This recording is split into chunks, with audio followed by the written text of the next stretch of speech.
What's up, everybody? Why will we spend an hour creating a character just to put a helmet on them 5 minutes later? Seriously, we spend a lot of time doing the hair, the eyes, scars, tattoos, jawline, nose. We obsess over almost every detail, and a lot of times when we build characters. So, why does that matter so much to us? Well, that's what we're discussing today on Raw and Nerdy.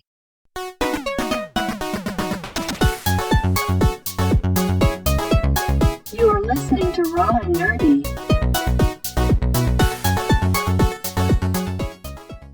What's up, everybody? Welcome back to Raw and Nerdy. It's been a few busy weeks for me.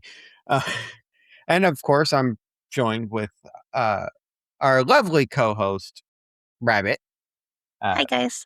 Still missing Archon. He needs to hurry up and get his schedule back on track so he can record with us again. Anyhow, we've discussed this with Archon, Rabbit, everybody. We've all discussed this on the show about how we love character creation and bits and pieces about why we do it. But today, we're actually going to talk about why we do it. So before we start that, how have you been? It's been what, almost a week and a half? Yeah. It's been busy, but kind of nice. I had some cleaners come for the first time ever. I gave them a try. Today is the day they come back again, and I'm so excited. That changed my life, having cleaners come in. And I took the kids out to play for an hour, and I came back and the place was gorgeous and sparkling, and I didn't have to lift a finger. Oh my gosh. I'm never going back. I'm never going back. And I think that should be mandatory for anybody with kids to have a cleaner that comes through. Oh, of course. Because I barely have time to pick up little things like emergency spills and things that just happen, and you got to get to them right away.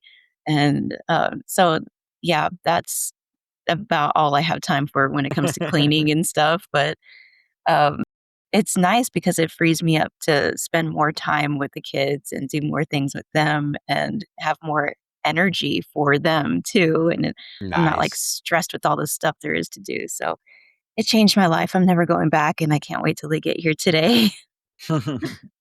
Nice. Yeah, I haven't. My week's been a lot of work and recovering from work because I've been working long hours. And in fact, I got a long rest of the week, so that's going to be fun. Uh, Hang in there, buddy. yeah. Well, yeah, last night was one of those what can go wrong was going wrong. So hopefully tonight's the rest of this week is a better week for me. And then next week I'm going to California, Broken Bow, Oklahoma, to my dad and mom are going, our stepmom are going down to Broken Bow from Minnesota. So I'm gonna go there for a vacation for the week. So that should be good. Nice. Mhm. That's exciting. Take pictures. I'm gonna take plenty of pictures. It's supposed to be beautiful out there. Everybody keeps telling me that, so I'm excited. Nice. Yeah, I have no idea what it looks like out there. I'm curious. I'll find out soon enough.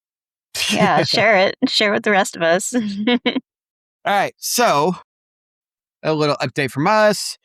I am shifting a little bit. I'm trying to keep recordings in a 2-week window, so we may be a little bit more delayed just because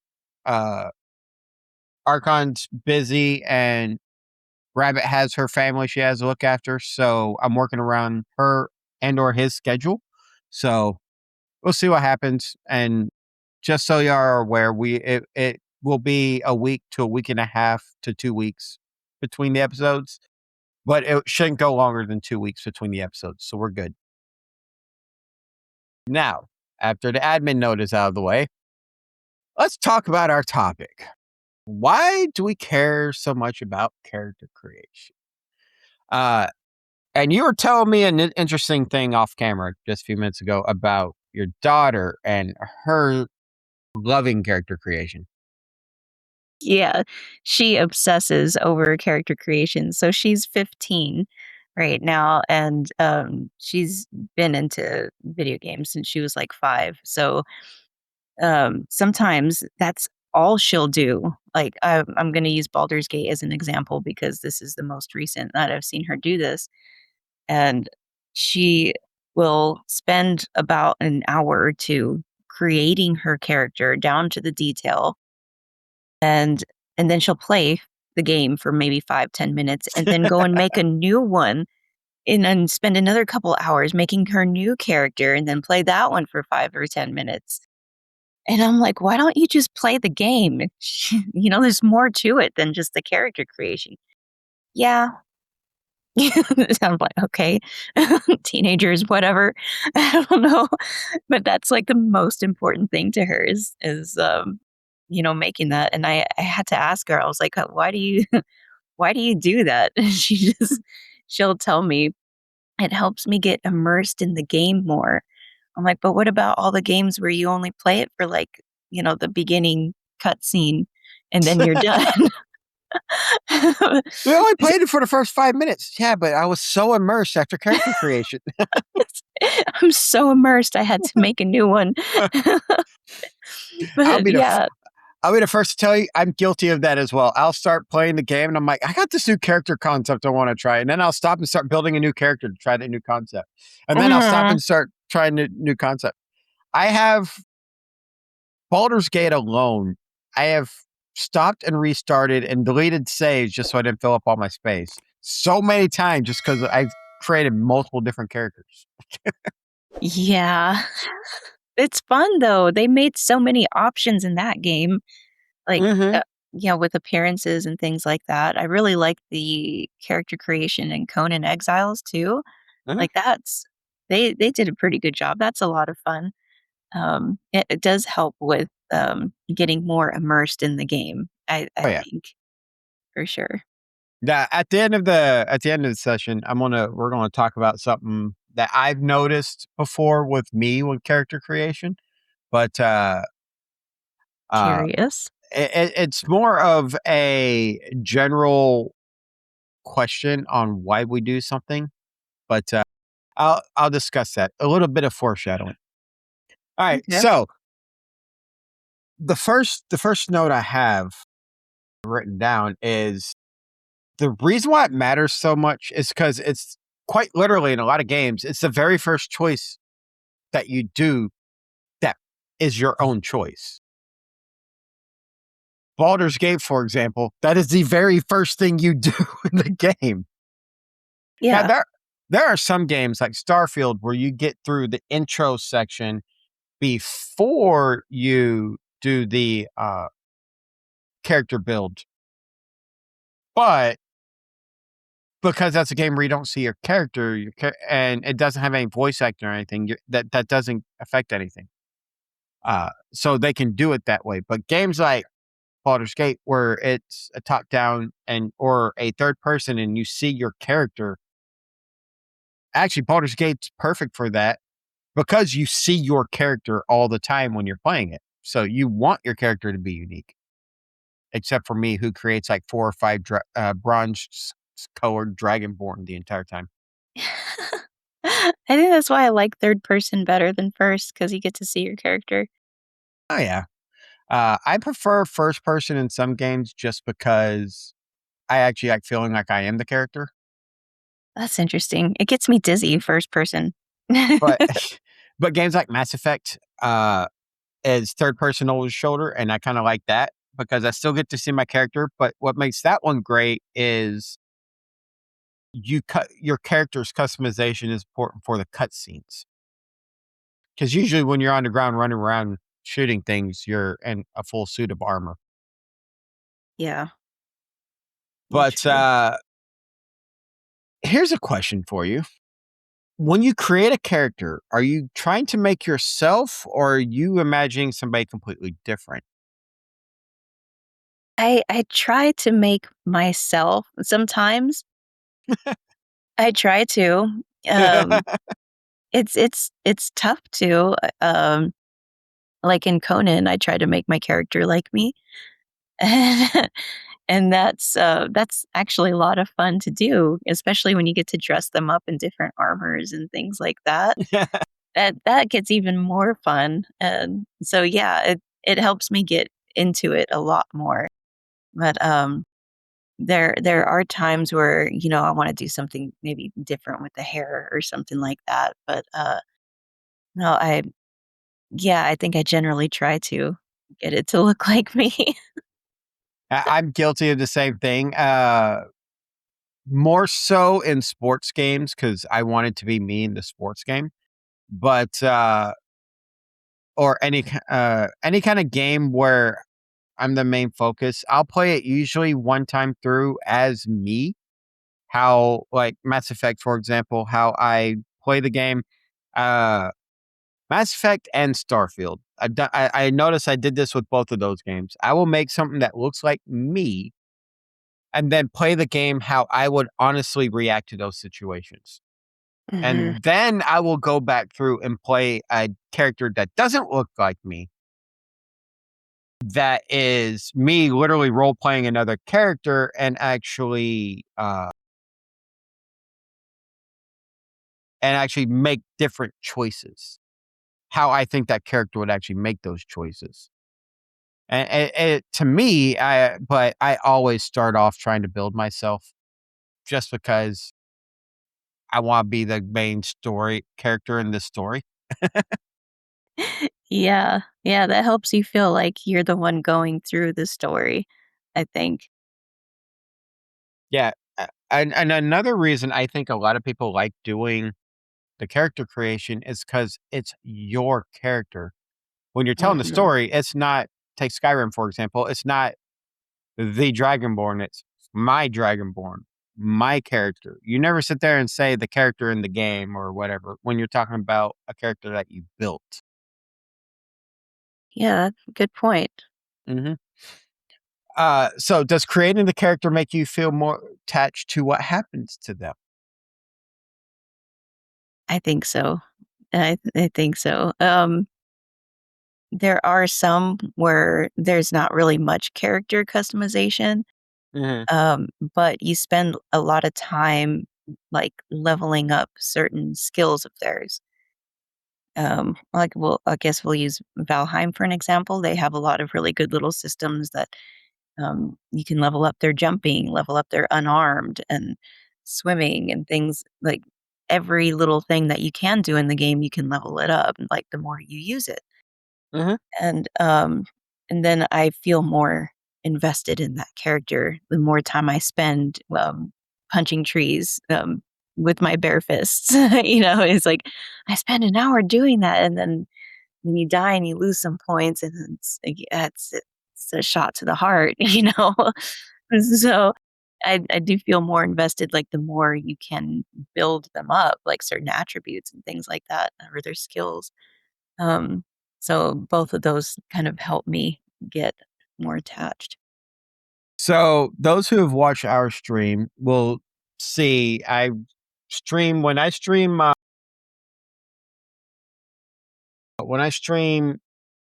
Lord of the Rings online, I sit there and I'll be running around with Trix, my Hobbit champion. And normally with my elven character that I built somewhat based off me, he's more I'll play him more reserved, more trying to keep himself safe. My Hobbit champion will just go and run off a cliff to get down to the bottom faster. Oh my So, gosh. so while yes, it makes me because I give her that personality. It makes me more attached to that character because she has that personality that is different than, say, Calic, my hunter, or Brethalion, my hunter. He won't jump off the cliff. He'll go find a way down safely. But I think it makes me more attached to my characters when I build the characters versus the character already being given to me.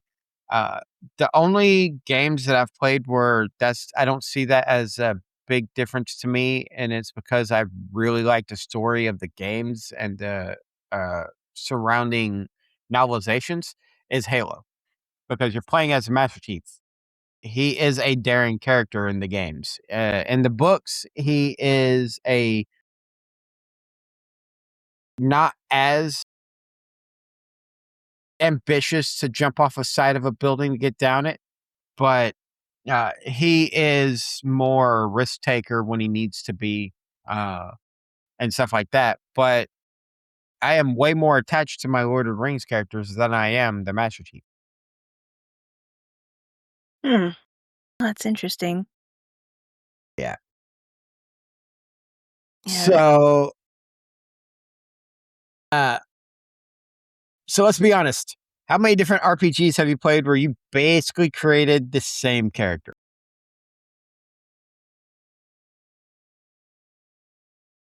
that really depends on how in-depth Well, their we customization is. we've already said that we typically try to build ourselves in the games. Mhm. So when we try to build ourselves in the games, we're trying to. It's pretty much the same hair. Well, I won't go hairstyle because some games don't have the hairstyles I like to use. Yeah, seriously. The spiky red rainbow mohawk, all that. No, Yeah, actually, no I thanks. usually I find myself it's either I have long hair, a little bit longer and shorter length, or I have hair that is really short, like the military. There is no in between, unless I don't have the options. So a lot of times I do find myself with the same hairstyle, same beard style. If I give them scars, it'll usually be the same scars over the eye. Uh, I always start with the same personality, but multiple different characters. And when I first play a game, I start with the same personality because I'm creating me. But then I try giving different personalities to different characters. And in Starfield, I saw myself always reverting back to my personality, which was getting annoying to me. I always pick the same types of classes, but I do vary up my weapons. What about you? Well, there's probably a bunch of me's in The Sims, I'm for sure. I've made myself over and over and over again, and, Oh, of course. and I've tried all these different lifestyles and whatnot, lived vicariously through them. Uh, um, but, with other games where you can choose, like, different paths, I like to have, another version of me where it's like I let my dark passenger take the control, you know? And so, like, I all those dark urges, and I let that side of me kind of take over the gameplay and take over the, appearance, even though I still try to make it after myself, and I do all the things that, okay, well, if I'm feeling spicy today, then I'm gonna make it like this, with this hairstyle and this personality, and I'm gonna choose to do all the bad guy things and cause trouble Mhm. and mischief. Oh, So, yeah. yeah, I've got, like, my normal version, and then I've got, like, my dark passenger version of me out there. There's probably a lot of them. So you would say you actually have a default character you build to start, and then you modify things. Yeah, depending on the game. Yeah, like, I'll use Baldur's Gate again because it's, like, the most recent thing where you can that I've game that I've played where you can choose a specific path of Mhm. your personality according to your personality and how you're gonna treat people and whatnot, and, like, when you start out the game, you have this, option to do the dark urge, um, background, Mhm. and you have, like, this dark side to you that you're trying to figure out, "What am I? I'm this monster. I'm this crazy person I can't remember. Mhm. I just have these terrible urges," and and that's So all you're left with. So I have started a character before with the Dark Urge. Because once PlayStation, when I first got Baldur's Gate 5, didn't have Dark Urge. Oh, But when I got it on PC, it was an option. So I was like, I want to try that. curious, right? Like, you wanna Oh yeah. know I wanna know what I'd do if I was a little, mischievous. Yeah. My very first encounter with that, I went to go get gave in to the urge when you're supposed to rescue Gale, and Shadowheart's reaction was great on that one. Cause you cut his hand off. And you keep Yeah. the hand. And she goes, "You're supposed to give him a hand, not take it." Yeah, my And daughter did that one once. It was scary. it's there's a so there are some I went back through and played a Dark Urge a second time. And of course, I haven't gotten all the way through the Dark Urge stuff. But there is a point in that game, in that story arc, where there are some kills that your character does that the urge takes over that you have no control over. It's cinematic. It's part of the storyline. Yeah. So it sucks because you can't always fight the urge, but it does make you think. Building a dark urge character because you're going to have these urges and sometimes you might lose yourself and the urge will take over. You might just kill a bard you actually liked. Yeah. Mhm. You might just do that. Yeah. But I want to try making a dark urge background with a paladin. Ooh, that would be interesting. That'd be a challenge because 'cause you're a Go. paladin. I know. Well, right now I'm running an Oath of Vengeance paladin, so it could be doable, but that's very dark. And then And worship the most kind-hearted, caring god you can find seriously. with And the it's dark hard urge. too. It's hard, like because I think you naturally wanna be the good guy, you Well, know, I would like usually. to say many of us usually like to try being the good guy. Yeah, and I feel, like, genuinely bad when I do bad things in the game, like, I didn't wanna kill that bard, I Mhm. liked her, and she was, like, an innocent, and, God, I hope I'm not giving spoilers away, but that's, like, not even hardly mid-game content, but, Now, like I said, there are certain things that happen in the game that's part of the story, so you don't have a control over it, so you have an yeah. emotional reaction to it. Yeah, I felt horrible, for that one girl 'cause I liked her and, I liked seeing the different ways you can take her story along with you, and I was like, "No, how can" I tried to redo it. I was like, "Is there any other option where she just lives?" Mhm. Couldn't I couldn't find one, That so that was actually the part I was actually mentioning or thinking of when I was mentioning you don't get a choice in the say, and it really sucked. It yeah, I does felt drive the bad. story. It does drive the story further on down the, Dark Urge storyline, though. Yes. Yes, sadly it does. It must happen. Sacrifices must be made.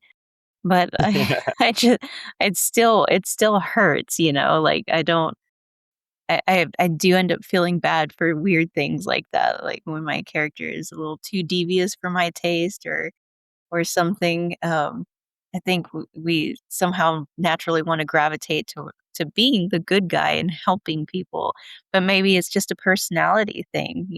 Some Oh, yeah. people want that, some people wanna wreak havoc and just wanna watch the world burn. Oh, yeah. And as you can see, we're talking about decision stuff. So looks aren't everything about character creation. You have some games like Baldur's Gate, for example, because it's based on D&D. There are a lot of options in there. You have the class, the background, your skills, um, your equipment you can get during the game, your dialogue options during the game, uh, your morality choices. in games like Mass Effect, where your decisions have a positive or negative morality effect. A Paragon or a Renegade morality effect. There's plenty of games where they have the morality system in them, but there's a lot that goes into character creations, and I tend to find myself liking the games where I go more in depth on character creation. Starfield simplifies it a little bit, giving you one background, three traits. So unlike uh, Baldur's Gate, where you have your background, then you have your class, then you have your skills that you can choose, then you have yeah, it just gets a And lot. then appearance, like, appearance is, I think, the funnest part of character creation. Mhm. Appearance is always the one everybody spends the most time on, I think. I find myself spending a lot more time in Baldur's Gate and stuff where I'm choosing my skills more than appearance because I already have a good idea what I want my character to look like. Mhm. I'm trying to make them fleshed out to be a concept I have in my head versus a concept that is uh, just quickly thrown together. Yeah. I see what you mean. So I actually will spend hours. Do I want to play this paladin this way? Or do I want to play him this way? Wait, do I actually want to play a paladin or do I want to play a rogue? And then you'll see if you actually watch me build a character where I've not already have a set plan and I'm just going in to play you'll just see me. It's like, do I want to do this? Do I want to do that? No, I don't want to do that. So I want to go do this third thing instead. No, I don't want to do that. Decisions, decisions. Did Hmm. that did that, prevent you from, like, getting into the Sons of the Forest, like, not having a character creation option? That's one of the things. And I'll have a review because this main topic's not going to take the whole show. Yeah. Sons of the Forest. One of the biggest issues I have is you don't get to create your character. There's no skill based system in the game. Now it is a game where its own benefit is you crash land on this island and then you got to explore the island to survive, to find all of the equipment you need to get to the end game on that game. So there are things I like about the game, and there are things I don't like about the game. The biggest one being no character creation. You should have Yeah. at least let me change how I look and then crash land on the planet or the island and have to survive. Yeah, maybe. I think it's because we're playing a specific character in the Mhm, story, and, I think they have, like, end game content and cinematics and stuff that have to do with, you know, story and mhm. your character being who he is part of that. Um, I'm trying not to give anything away, though. Yeah, because I only found a couple of pieces of paper that really start telling the story, so I haven't really Yes. gotten that. Yeah, you gotta just it's one of those where you just need to explore and decide for yourself how you're gonna survive, like, prioritize, "Okay, I'm gonna die of thirst or hunger if I don't get this taken care of quickly," or, "Okay, now that I've got that taken care of, I gotta be able to survive these attacks from these random cannibal people," or whatever they are. Mhm, And, so I need weapons, I need armor, I need defenses, and that'll be, like, your next priority, and then once you're settled and you're established and you're safe and fed and everything, it's like, "Okay, I think I'm in a good spot to go exploring now." And then you can venture forth and, start really looking and exploring, and it's like the more you explore, the more you discover, the more you can find out about the story, and mhm.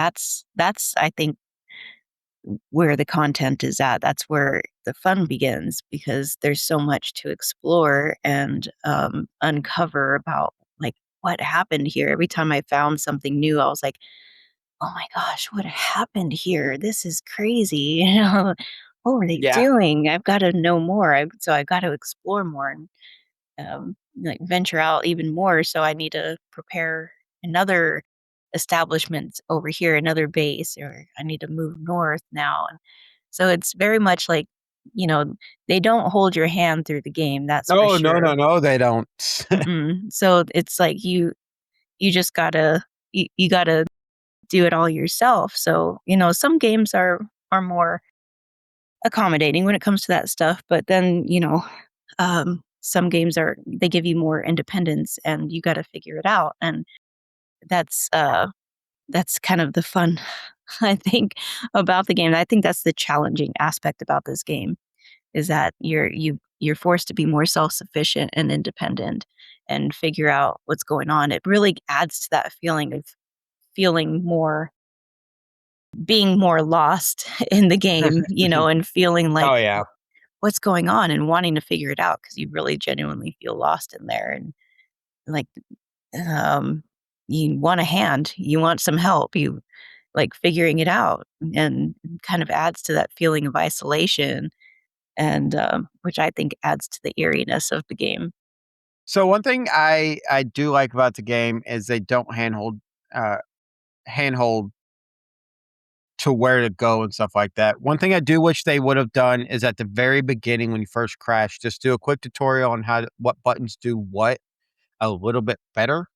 Um, but I was able to figure most of it out on my own. Uh, and another thing about it that I like is the story is more deep than what the impression I got on the crash land was. Because once you're going to, they give you the names of the people you're going to look for. And you get there, and then you see cannibals and stuff, and you're like, I wonder if they got eaten by cannibals to start. Yeah. And then the other issue I run into is their layouts of certain equipment they give you at the very beginning. Uh, you have to go and find equipment that they don't give you, and you have to go unlock it, find it, unlock it, build it yourself. But it's not something you can just do right away. You actually have to go and find a flashlight. You have to go and find a shovel. You have to go and find the place where you can 3D print grappling hooks and make a grappling hook gun. So it doesn't just give it to you in a skill-based system, and I do like that because it forces you to explore the map. Mhm. But I got so frustrated with the game because they don't give you a target to see where you're actually looking and aiming. So when you go to attack, you're not always gonna hit your target because you can't tell if you're actually hitting your target. That's true. That's true, Uh even with, like, the bow and arrows. Yeah, I wish they would have put like a little reticle on the screen so you can actually see where the center of your point of view is so you know where you're hitting at least. Yeah. Archery, I've played enough games to where you gotta shoot a bow, see what the range is like, see what the distance is like, so you know how far you gotta lead and stuff. I'm okay with that.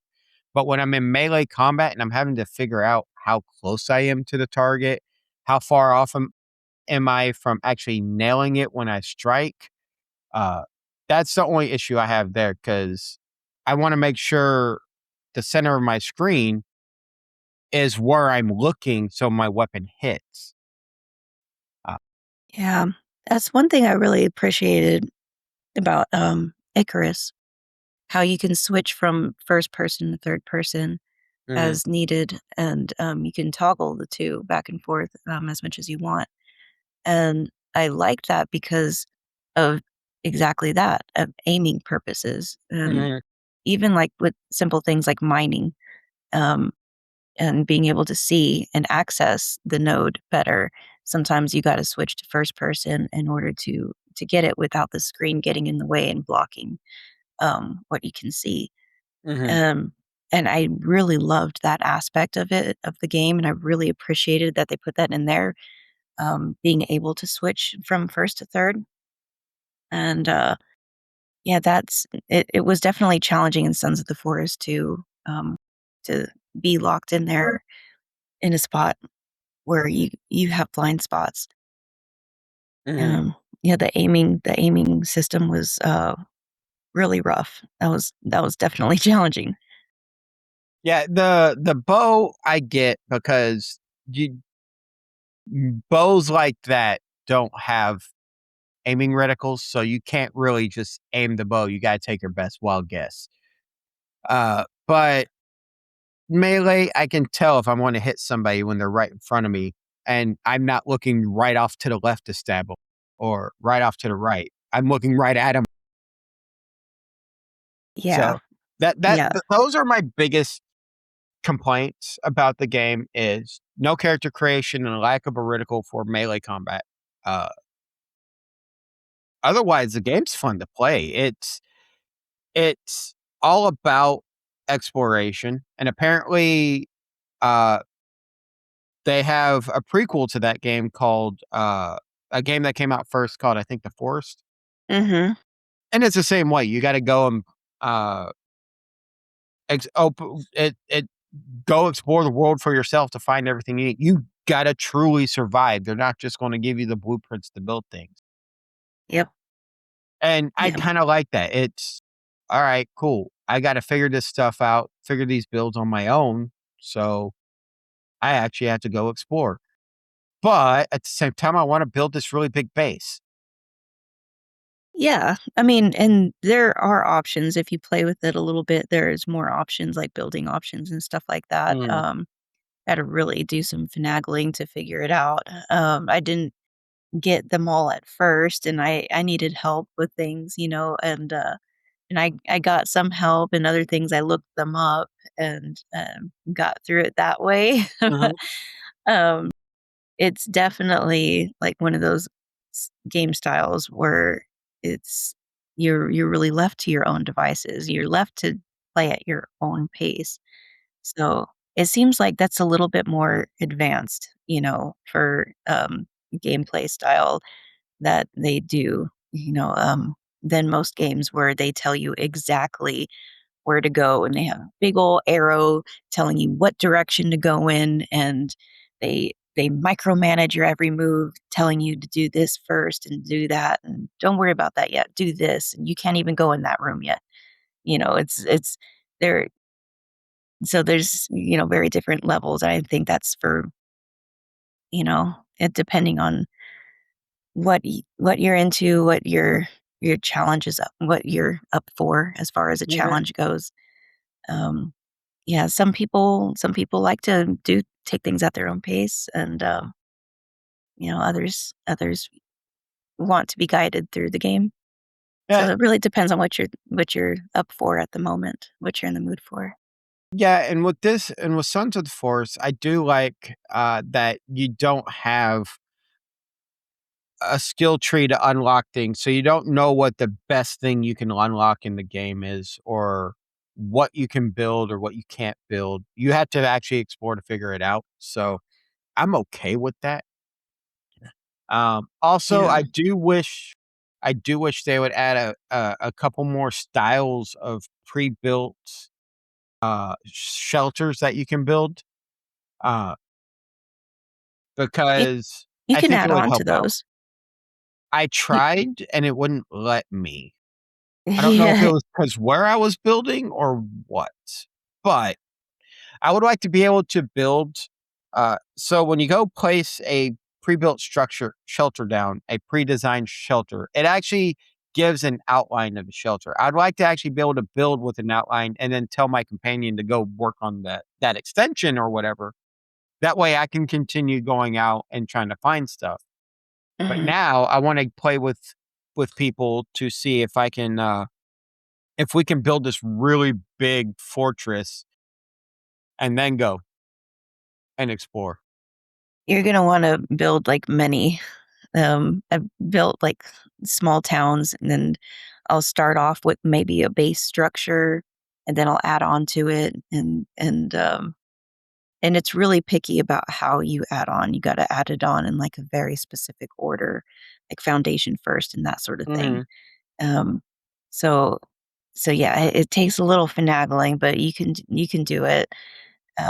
You can add on to those pre-built structures, um, and that does help. Some of those pre-builds do help for, for having, like, something to build off of, Mhm. um, but yeah, I built, like, little miniature towns and stuff like that, and where I'll have, like, your helper guy, I'll have him just gather logs in the log pile thing, Mhm. and, I'll just have him gather logs so I can just build and focus on that, and, Yeah, I was busy running around trying to find food to make sure I could survive, so I was like, "Hey, I'm gonna go find food. Go build this." yeah, you've gotta get that established and have, like, a nice little food stockpile so you can just go and snack, so Mhm. you can focus on building for a bit. That helps a lot. Making I I don't know, when it comes to crafting and things like that, I love being able to cook and make different recipes. That's one of my favorite things to do, that and fishing, but, uh, you can build fish traps in Sons of the Forest, and that's about as much as far as I got with that, but there's different recipes. If you find a pot, it changes the game a little bit, and you can do more stuff with cooking. You can make more recipes with that. Um, you gotta find the pot, though. Yeah. Yeah, I mean, that's a fun one. It's all about, like, using what you can find and working with that. Mhm. That's a challenge for sure. Alright, so the question I had, let's get back on topic here. So the question I had was, that I said I was gonna end, the discussion about character creation with that was coming along. And, it's an angle I want to, discuss because 'cause I've seen this with me, and you've probably seen it with you from time to two. So, we both want our characters to be unique. And if that's the case, then why do half of us choose the same hairstyle, pick the same class we always play, or make the same moral decisions, romance the same type of companion, and somehow end up playing ourselves without a sword or with a sword instead of making these new unique characters we want? Like I said, I mentioned it earlier. I tend to always find myself going back to the style I play, even when I'm trying to play a character that is completely different than my norm. It's Hmm. really hard.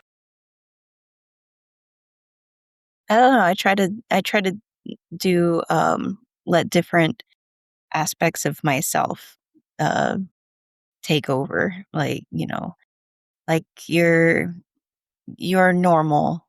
Mhm, There's your normal side, and then there may be your dark side where you can let your dark passenger take over the gameplay, and I feel like I I I I change up, like, the hairstyle and their whole style, mhm. but, it's so that I can kind of, dive into another personality aspect of mine, my troublemaker side or whatever.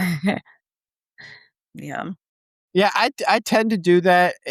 I've seen myself getting a little bit better, but I see this at some tabletops too, where some people will, uh come up with these elaborate backstories, have this straight on style of character and story and way they want to play their character they're going to do. And then they'll go and be the same kind of character their decisions and the way they role play the character become the exact same kind of character they always play.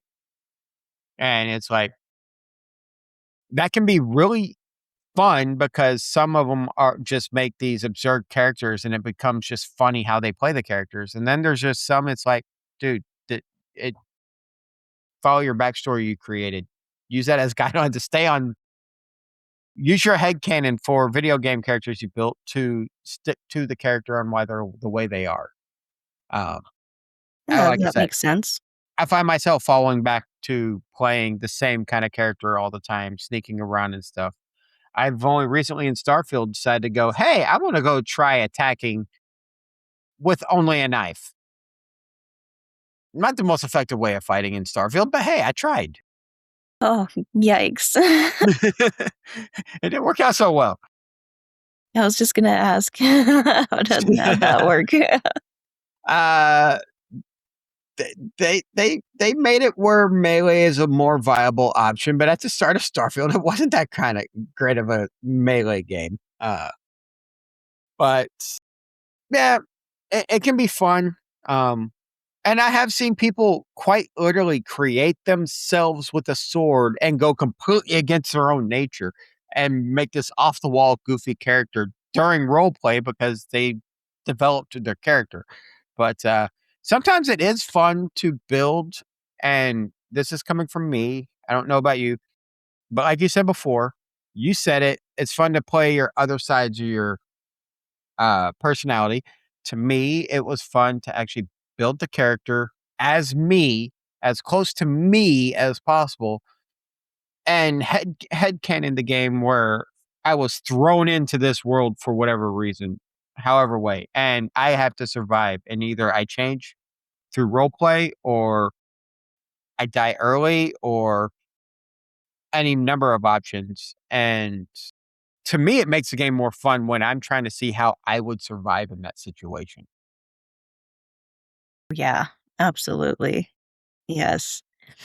I see what you mean, though. Like, for a long, long time, um, in World of Warcraft, for example, like, I only really played, healers and Mhm. different kinds of healers, and, and I didn't branch out from that for a while, for quite a few years.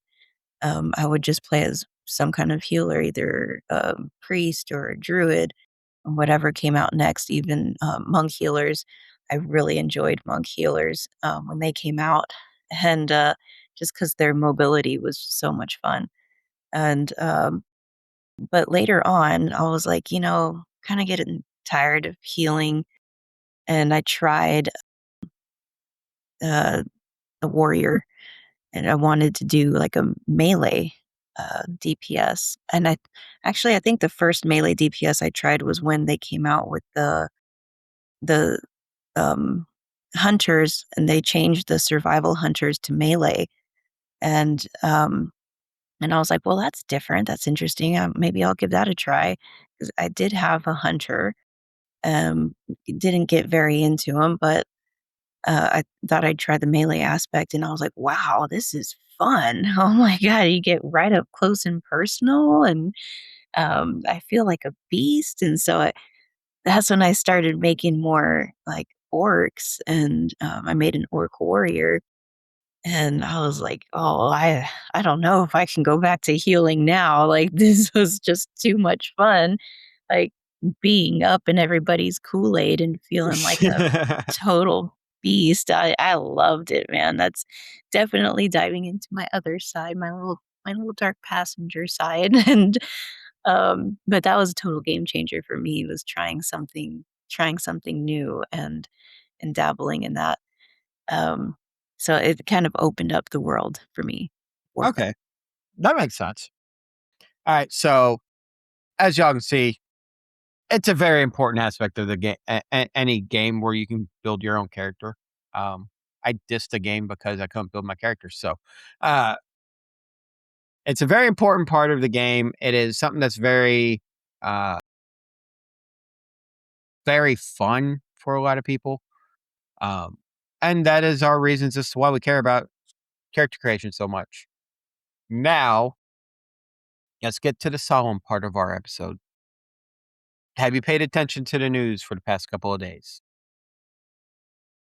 Oh, which aspect? Gaming news or, uh, So, celebrity news?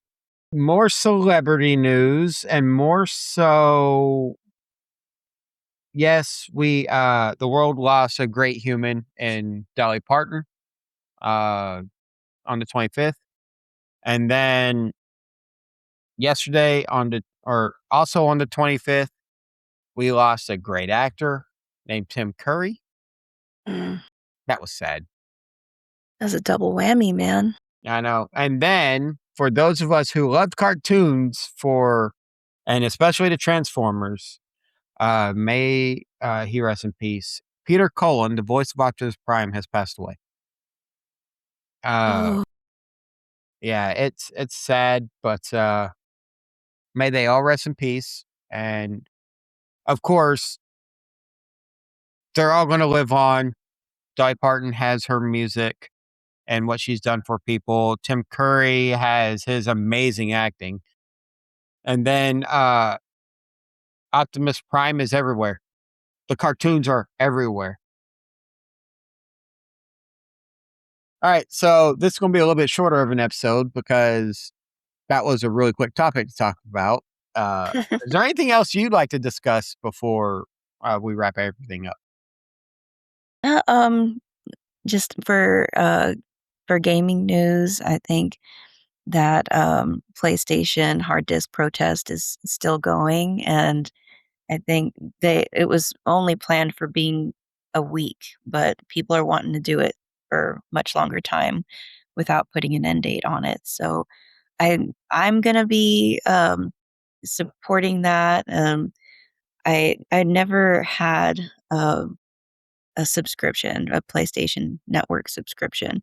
So I'm just like, oh well, I'll just keep it at that. Then I won't dabble in that, and I won't log into the PlayStation um, store at all. I won't be buying anything from them. Um, I'm just gonna stick to PC and lay off the PlayStation for a while. Heck, I might switch to Xbox because I'm loving their response right now when it Of comes to hard course. disks. Yeah. So they've got some options. It'll be cheaper and less like at least 20 bucks less expensive to buy the hard copy Mhm. versus the digital copy. And then when you do, it gives you like they say you'll only need it for the installation, and then it'll be like a digital copy after that. But that'll give give you the capabilities too. So you'll only need the disc for like the first time you play the game. Yeah. So I like that. X- Xbox's whole thing is any of your physical media you currently have, they're working on ways to make it. They're working on it a system to where you can install it onto your system, and it will give you a permanent digital license to the game that they cannot remove. Yep. Yep. I love that. So kind of turning it into what PC games used to be. Yeah, because right now PlayStation's doing this whole thing where they're actually because of their licensing deals with different companies, they're actually having to pull movies that people have bought from their store. My whole thing is if people have already bought it, they should have permanent access to it. And Yes. I don't like this licensing thing. I never have, but Sony boycotting Sony has made it so hard to do so. Because if their PlayStation is the only way you watch YouTube or anything, you have to have a PlayStation network to be able to watch YouTube on PlayStation.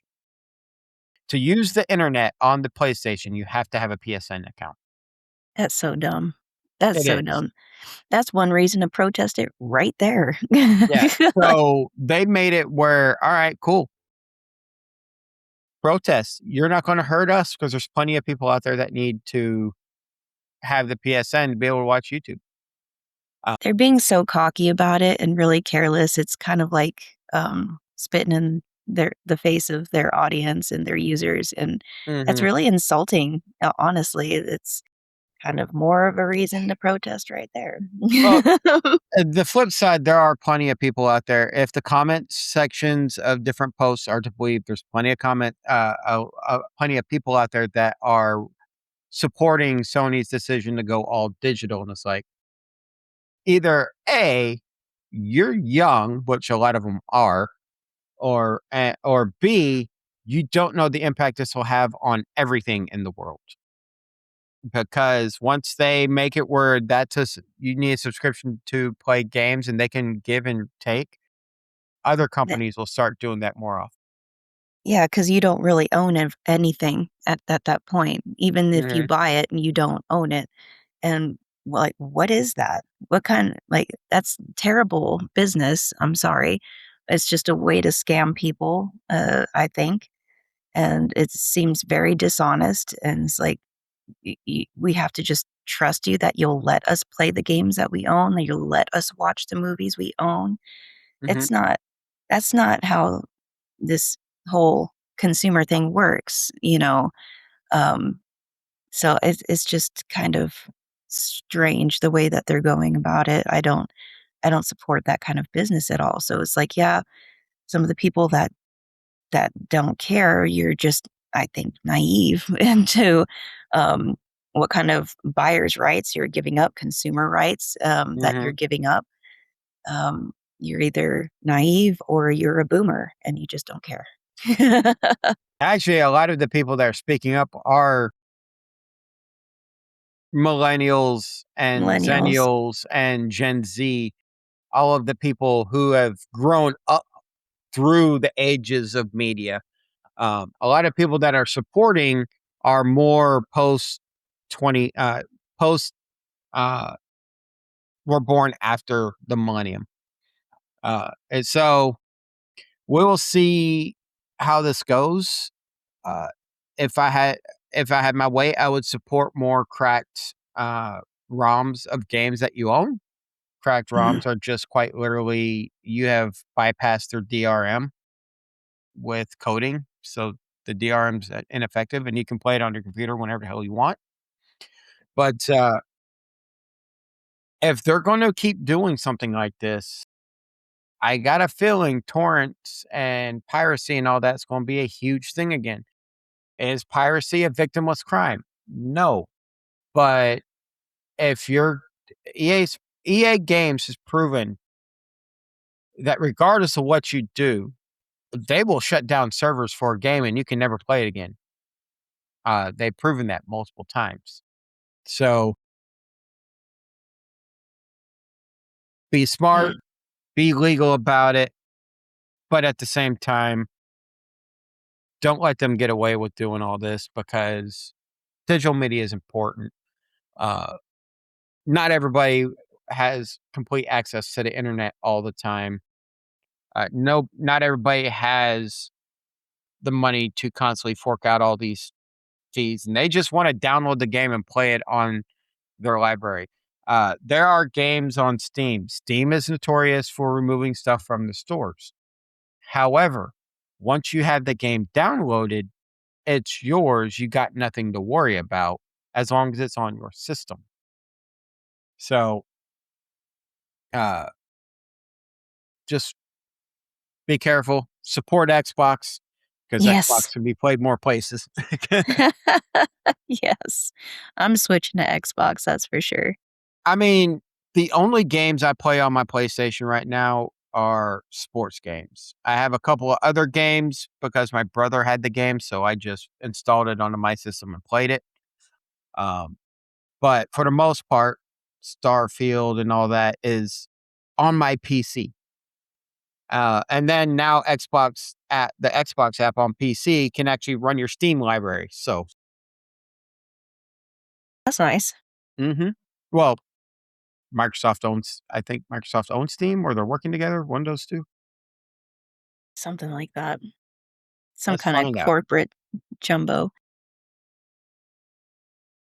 Uh, no, they're working hand in hand. They have a partnership with Microsoft. Mm. Microsoft will probably own it all eventually.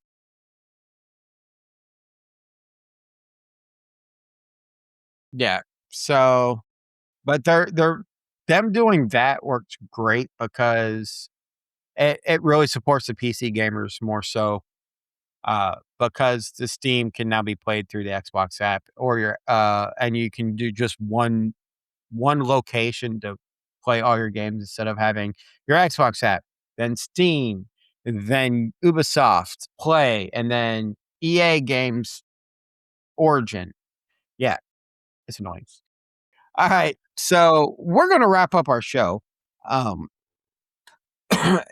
if you have any comments about today's topic, hit us up in the comments. We'd love to have a discussion. Also, if you want to talk to us in Discord, discord.gg/raw podcast. It'll also be linked in the description below. Rabbit, Archon, and I. Archon and I are always there. It's linked to our phones. we'll see the messages. And Archon, we miss you. Hurry up and come back so we can have a three-way conversation. All right. And then if you want to reach out to us about anything business related, you can hit me up directly on Discord, hit up Archon directly on Discord, or hit us up on our email, podcastraw@gmail.com, which will also be linked in the description below. I hope y'all all have a great day, and I would like to thank Miss Rabbit for joining us again, and y'all stay nerdy. Bye, guys.